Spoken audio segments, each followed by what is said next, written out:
Hello, high, নমস্কার। কেমন আছেন সবাই? আশা করছি সবাই ভালো আছেন। টিনাস কিচেনে আপনাদের সবাইকে অনেক অনেক স্বাগত। তো বন্ধুরা, আজকে আপনাদের সঙ্গে কোনো স্পেশালভাবে রেসিপি শেয়ার করতে আসিনি। আজকে আপনাদের সঙ্গে একটা ছোট্ট মিনি ব্লগ শেয়ার করতে এসেছি।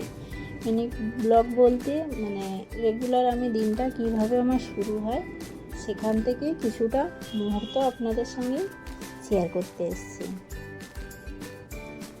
তো সকাল হয় আমার 5টার সময়। 5টায় আমি উঠি, কারণ আমার লাঞ্চ আর ব্রেকফাস্ট বানাতে হয় টিফিনের জন্য। তাই জন্য আমার ভোর 5টায় ঘুম থেকে ওঠার পরে আমার স্টার্ট হয়ে যায় ডিউটি, রুমের ডিউটি, কুকিং স্টার্ট। তো প্রথমে তো আমি ভাতটাকে সিটি লাগিয়ে নিয়েছি।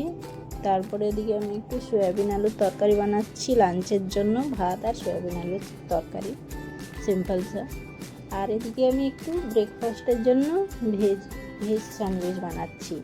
ভেজ বলতে ওর মধ্যে দিয়েছি আমি ক্যারেট গ্রেট করে, গাজর গ্রেট করে দিয়েছি, তাতে দিয়েছি একটু পেঁয়াজ কুচিয়ে, আর দিয়েছি একটু চিজ, বাটার, আর দিয়েছি চিলি ফ্লেক্স ঝালের জন্য সামান্য একটু, আর সামান্য একটু গোলমরিচ গুঁড়ো দিয়ে ওটাকে বেশ ভালো করে মিক্স করে নিয়েছি।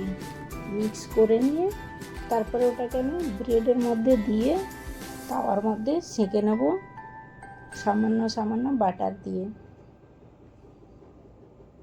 তো এই স্যান্ডউইচটা খেতে খুবই ভালো লাগে। তোমরা যদি চাও একবার ট্রাই করতে পারো। এই উপকরণগুলো দিয়ে ব্রেকফাস্টে খুবই ভালো লাগে, আর খুবই হেলদি থাকে, খুব অতটা থাকে না, তো ভালোই লাগে খেতে। আর এরকম একটা ব্রেকফাস্ট খেতে কার না পছন্দ হয়, চিজ বাটার টাটার দিয়ে।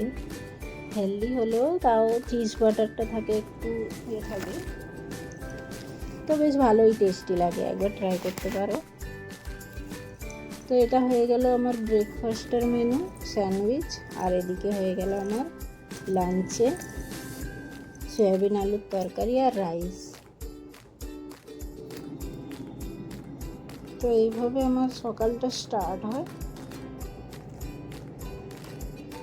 তো এদিকে আমি স্যান্ডউইচটা সেঁকতে দিয়ে এদিকে আমি সয়াবিনটাও বসিয়ে দিয়েছি।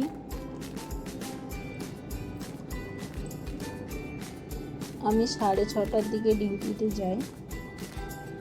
6:30টায় আমি বেরিয়ে যাই। 6:30টার থেকে আমার ডিউটি স্টার্ট হয়ে যায়। তো এদিকে একটু ফ্রুট নিয়ে নিয়েছি, আঙ্গুর এখন খুব সস্তা পাওয়া যাচ্ছে, খুবই কম দামে পাওয়া যাচ্ছে, আর খুব বেশ ভালো মিষ্টিও পাওয়া যাচ্ছে আঙুরগুলো। তো আঙুরটাকে একটু নুন দিয়ে জলে ভিজিয়ে রেখে দিলাম কিছুক্ষণের জন্য। ওর গায়ে যত কেমিক্যাল বা কোনো যদি পোকা টোকা থাকে ওগুলো নুনের দ্বারাই ওগুলো হয়ে যাবে। তার জন্য তোমরাও চাইলে আঙুরগুলোকে এইভাবে জলের মধ্যে ভিজিয়ে রাখতে পারো নুন দিয়ে কিছুক্ষণের জন্য, কারণ ওর মধ্যে অনেক রকম পোকা থাকে যেগুলো আমরা দেখতে পাই না, বা এসব কেমিক্যাল এটা ওটা দেওয়া থাকে, তো নুনের সেই বীজটা কেটে যায়। তো এদিকে আমার স্যান্ডউইচটাও রেডি হয়ে গেছে, আর রাইসটা আমি সিটি লাগিয়ে নিয়েছিলাম। তারপরে এদিকে আমি সয়াবিনটাও প্রায় হয়ে এসছে। এবার টিফিনগুলো প্যাক করে নেব।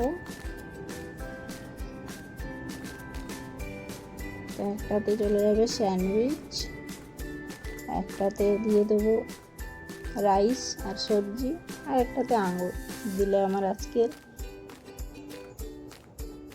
টিফিনের মেনু কমপ্লিট। তো কেমন লাগলো আমার এই ছোট্ট মিনি ব্লগটা? আমার ডেলিকার রুটিন এটাই থাকে। ভোর 5টা থেকে উঠে আমার স্টার্ট হয় এইভাবেই ডিউটিটা। তো কেমন লাগলো কমেন্ট করে অবশ্যই জানাবেন। আর আমার ভিডিওগুলো ভালো লাগলে একটু ভালোবাসা দিয়ে পাশে থাকবেন। আর ভিডিওটা যদি ভালো লাগে একটা লাইক, কমেন্ট, শেয়ার, আর চ্যানেলটাকে সাবস্ক্রাইব করে নেবেন। তো আজকের মতো এখানে শেষ করছি। দেখা হবে নেক্সট একটা ভিডিও। সবাই ভালো থাকবেন, সুস্থ থাকবেন। টাটা।